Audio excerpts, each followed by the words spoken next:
Hey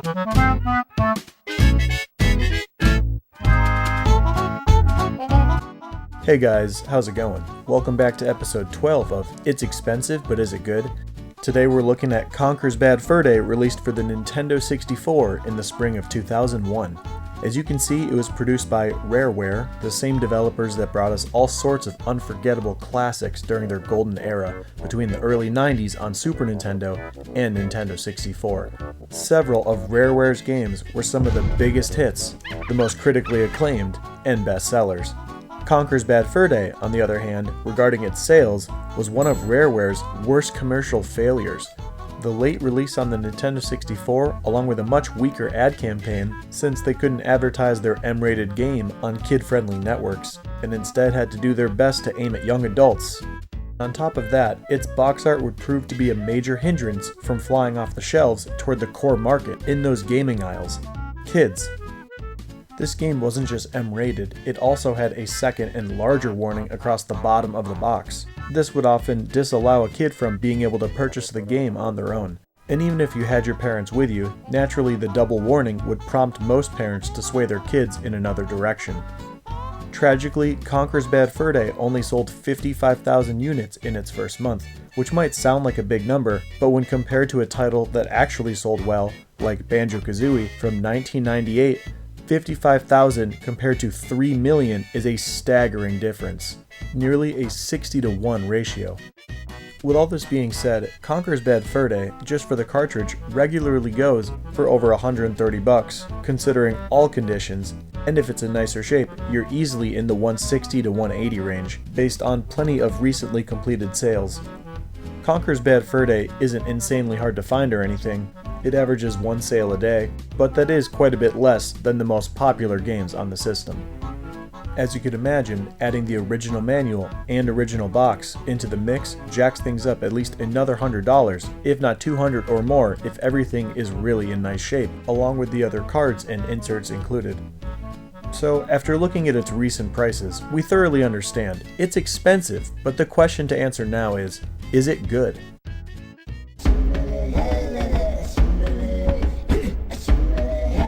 Despite soul-crushingly low sales, Conker's Bad Fur Day was met with electric praise. Critics hadn't seen or heard anything like it.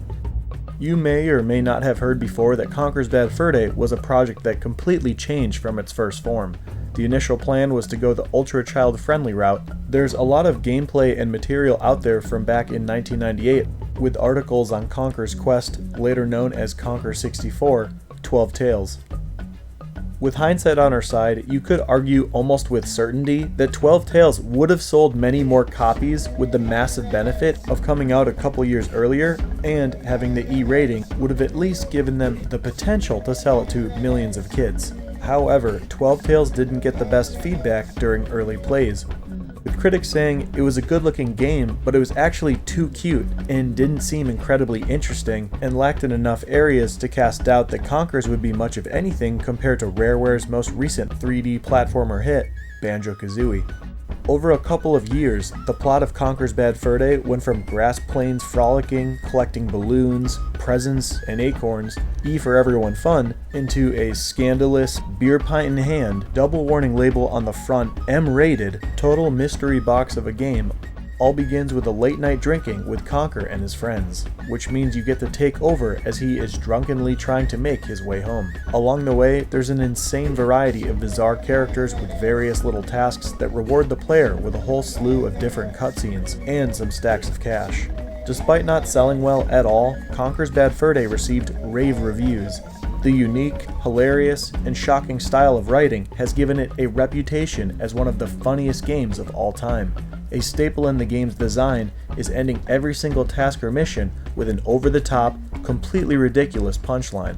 These often take shape in edgy, exaggerated violence, or trying to be as gross as possible, and oftentimes it was both of these things.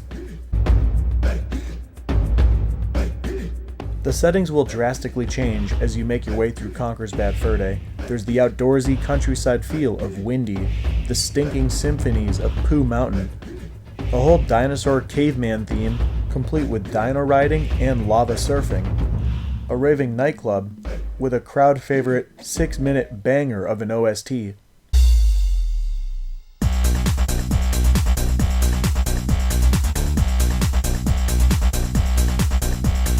Plus, this is one of a few times when you pound beer just to aim your high-powered piss stream at your enemies. There's also a gigantic house of horror owned by a giant vampire that has you hunt down villagers in bat form in order for him to feast on their blood. Not to mention receiving the shotgun to keep these creepy and deadly zombies at bay. Toward the end of the game, there's even a super well done parody of the Omaha beach scene from Saving Private Ryan.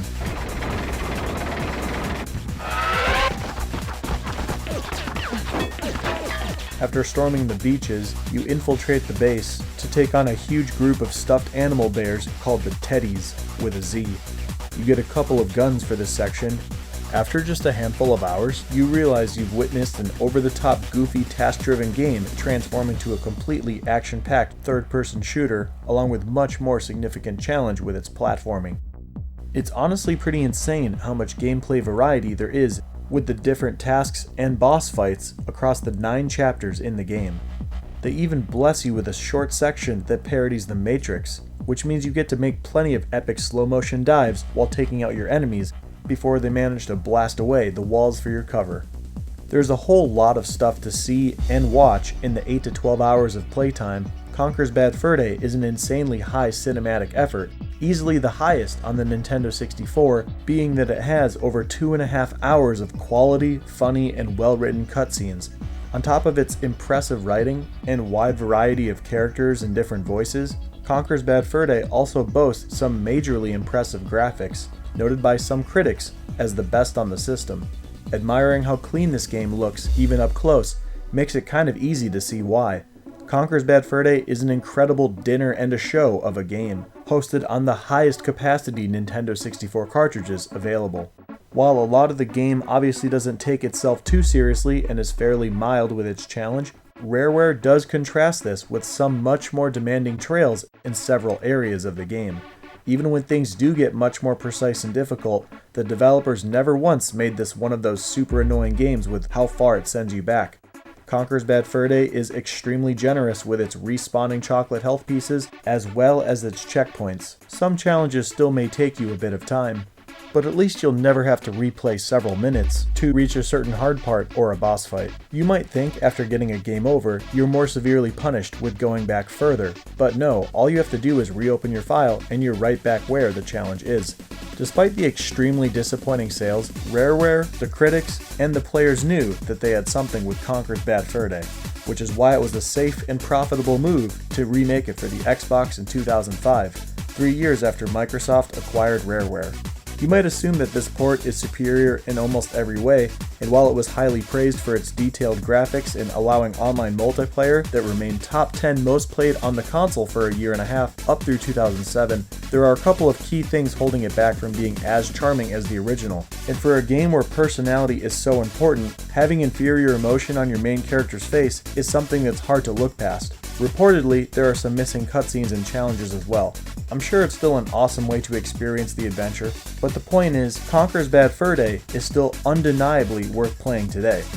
You might wonder if the production efforts match the gameplay, and surprisingly, as you progress into the game, it does that and then some. In classic Rareware fashion, there's a wide variety of the difficulty spikes in the game. The cutscenes are inspired, extensive, plus the action and direction of the game will shock you on multiple accounts, and it keeps changing up the gameplay for every novel challenge you come across. The only minor complaint you might ever have is getting stuck between events or connecting areas, unsure of where to go, or where those essential stacks of money are hiding. To be fair, they did sell guides back then, and this was a normal thing of the era. It's not too big of an offender of being especially confusing, and in this day and age with phones, that's always an easy problem to solve. And again, I can't emphasize how generous of a game Conker's Bad Fur Day is in regard to its respawning health and plentiful checkpoints. Conker's Bad Fur Day has so much to see and so much to offer. It's at the top of the list in terms of being super unique, and there's great reason for it to have such a strong and dedicated cult following.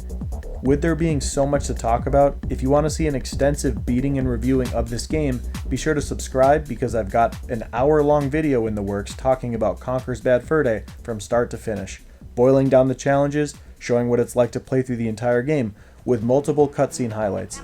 Have you played Conker's Bad Fur Day before? Is it on your list? What are your thoughts on the game? Thanks again for watching, and I hope you have a great rest of your day. Yeah, cash prizes.